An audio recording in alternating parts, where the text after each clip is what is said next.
Hello everyone, welcome to the competitive.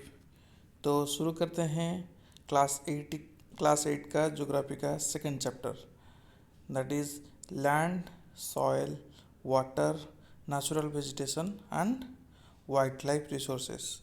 तो इस पूरे चैप्टर का अगर हम एक ही क्लास से कवर करें तो ये बहुत लंबा वीडियो हो जाएगा, तो इसलिए हम उसको पार्ट पार्ट करके करेंगे।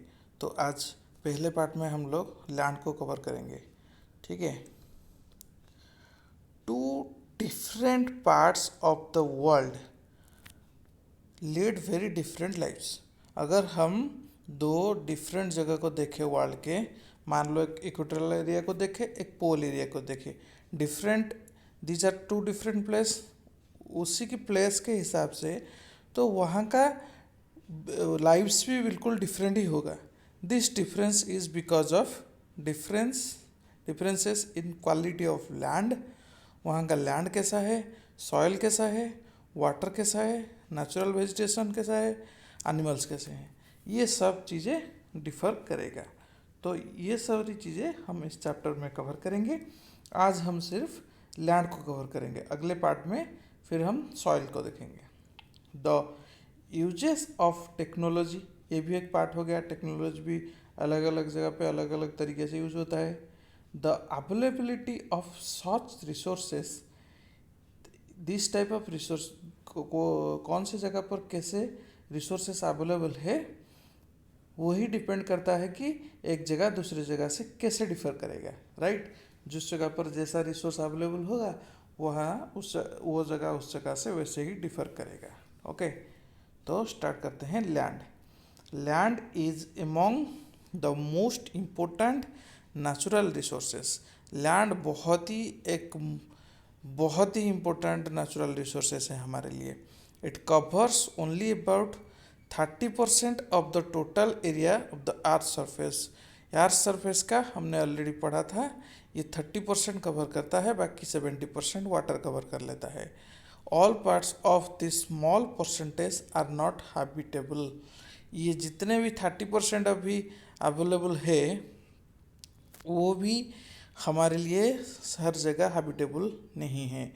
उससे क्या है, उससे 90%, जो 30% है जितना भी अवेलेबल है लैंड, उसका 90% में वर्ल्ड का 30% लोग रहते हैं। सॉरी, उसका 90% of the world population, 90% of the world population only occupy 30% of the land area. ये 30% लैंड में रहते हैं 90% लोग। बाकी के जो रह गया 70% रह गया, उसमें से क्या है, उसमें से बाकी जो 10% लोग रह गए वो रहते हैं स्पेयरली पॉपुलेटेड हो गया, और अनहेबिटेड एरिया हो गया वो, ठीक है। The uneven distribution of population is different part of the world is mainly due to varied characteristics of the land and climate. कोई जगह पर ज़्यादा लोग रहते हैं, कोई जगह पर कम लोग रहते हैं। ये डिपेंड करता है जगह पर कैसी क्लाइमेट है, कैसी वहाँ का लैंड है, तो उसी हिसाब से लोग रहते हैं। लैंड यूज हम देखेंगे। Land is used for different purpose such as agriculture के लिए, फॉरेस्ट्री के लिए, माइनिंग के लिए, बिल्डिंग के लिए, हाउसेस के लिए, रोड के लिए, इंडस्ट्री सेटअप करने के लिए, इन सब चीज़ों के लिए लैंड हमको चाहिए होता है। तो इसको हम बोलेंगे लैंड यूज। इस टर्म को हम बोलते हैं land use. The use of land is determined by physical factors such as topography, soil, climate, minerals and availability of water.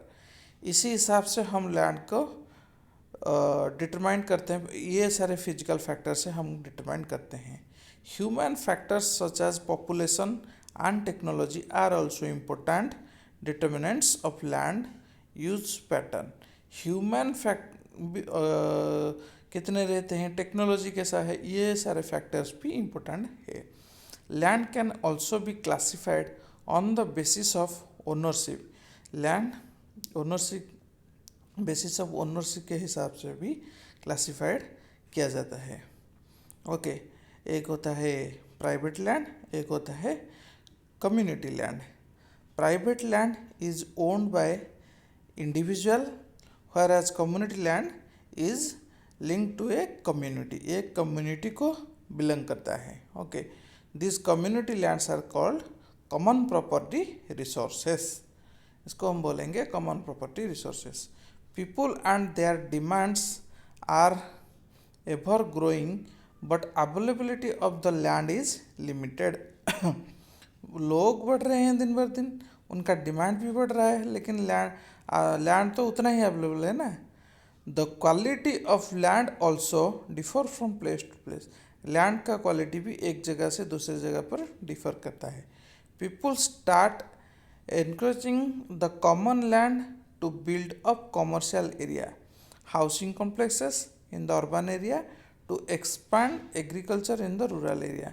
लोग जितने भी लैंड अवेलेबल है उसको धीरे धीरे जैसे अर्बन एरिया पे कमर्शियल यूज़ के लिए और फिर विलेज रूरल एरिया पे एग्रीकल्चर के लिए यूज़ करते जा रहे हैं. Today the fast change in the land use pattern also reflect on the cultural changes in our society.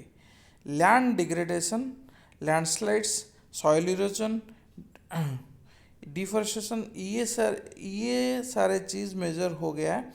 जैसे लैंड धीरे धीरे डिग्रेड करता है, सॉइल इरोजन होता है. These are the factors.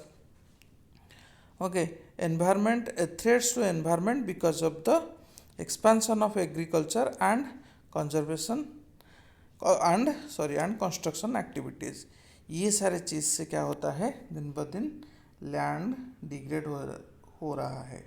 फिर आते हैं conservation of land resource. Land resource को हम कैसे कंजर्व कर सकते हैं. Growing population and their ever growing demand has led to a large scale of destruction of forest cover and arable land are has created a fear of losing these natural resources.